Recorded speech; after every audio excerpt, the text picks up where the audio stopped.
excited to share with you my tips for school-aged kids. So my first tip is open the lines of communication. And really, this can actually start even earlier when they can start talking. But in the school-aged years is when you really want to dive in and you want to get into this. So open the lines of communication. Really, it just means that you start listening. When your kids that you are talking to, whether they're your own kids or other kids that you are in charge of, looking after, teaching, whatever it may be, open the lines of communication by listening to them. No matter what is important to them at that time, listen to what they have to say. Listen to what people said at lunch. Listen to how it made them feel when somebody said something mean. Listen to what they have to say, because if they know that you are interested in what they have to say, they will continue talking to you. They will continue talking to you as they get older, and they will know that that is a safe zone, that they can talk to you about anything and you will be safe. One tip in opening those lines of communication is to avoid value judgments. Don't say things that are going to let them know that what they told you is good or bad. So, oh man, I cannot believe they did that. That was so rude.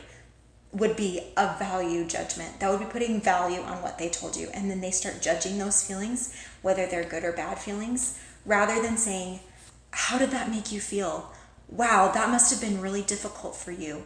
What do you think you're going to do next? Putting that ball in their court and asking them the questions to be the critical thinkers, but really listening to what they have to say and letting them know that they can come to you to speak. If they want you to tell them what to do, they will ask you. You don't have to give them the speech, just listen. Okay, my next tip for school-aged kids is actually, I talked about it a little bit in the last one, but it is give praise for victories. So when there is something fantastic that has happened in their life, really praise them for that. Tell them how proud you are, but then also turn that around and let them process for themselves how they feel about that. Ask them the questions. How does that make you feel? You must be really proud. Wow. I'm trying to think of some more that I use. Just telling them the positive things that are happening.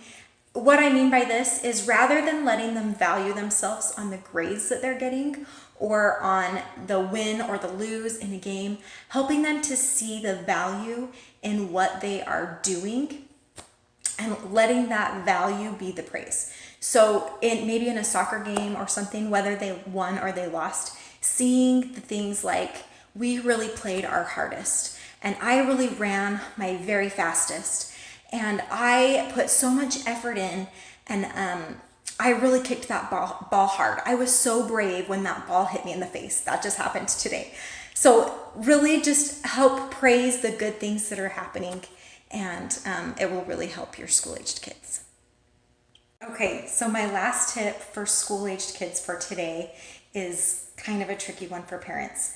Allow them to make mistakes. And I know this is so hard, but it's so important for them to learn how to make mistakes and to learn what the natural consequences of those are, and to feel pride in themselves when they overcome that mistake and learn from it.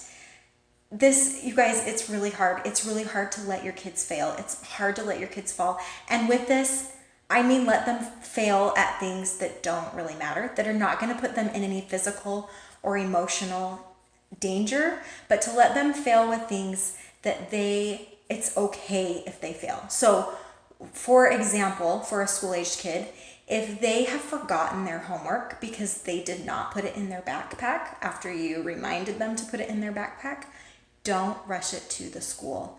Let them realize what happened. Let them feel those feelings of what it means to forget that homework. And it's so hard, but you guys, if you think about it into the future, if they get rescued every single time there's something that goes wrong, they are not going to learn from this. So next time when they need to put their homework in their backpack, you better believe they are going to put their homework in their backpack, because they are going to remember that feeling of forgetting it and what it felt like when their teacher asked for their homework and they didn't have it. One small grade in early elementary school is not going to ruin the rest of their life. What is going to ruin the rest of their life is if you always are doing everything for them, and then down the road, they have to make the big mistakes for the first time. I mean, think into teenage years, into adult years. If they haven't made those little baby mistakes and learned about natural consequences and what happens when they make those choices, down the road, they're going to be making much bigger choices, and you are not going to have as much control over those choices and over their life. So you want to let them make the mistakes now. You want to let them choose the strange clothes to wear. You want to let them wear shorts when it's snowing outside. I mean, you guys, my kids have done it, and they realize it's cold, or not take their jacket on purpose because they don't want it. They realize it's cold, and then they bring their jacket the next day. And it kills me to send them to school. And sometimes I didn't even know, because maybe somebody else was taking them to school, my husband or my mom or whoever it may be. When I get there to pick them up and they don't have a jacket, I almost die. Like, oh my gosh, what is everybody thinking of my parenting? But you guys, what other people think does not matter. What matters is your kids growing up into successful leaders in this world. And if they make the little mistakes when they're young, they are going to be so much more successful because they have learned what happens when they make those mistakes. Okay, that's it for today for my school age tips. If you have more school age tips, let me know down in the comments what your favorites are so we can share. Share this video with somebody who may need it. Go ahead and comment down below. Let me know if you have questions or extra tips. I would love to hear from you, and I will see you later.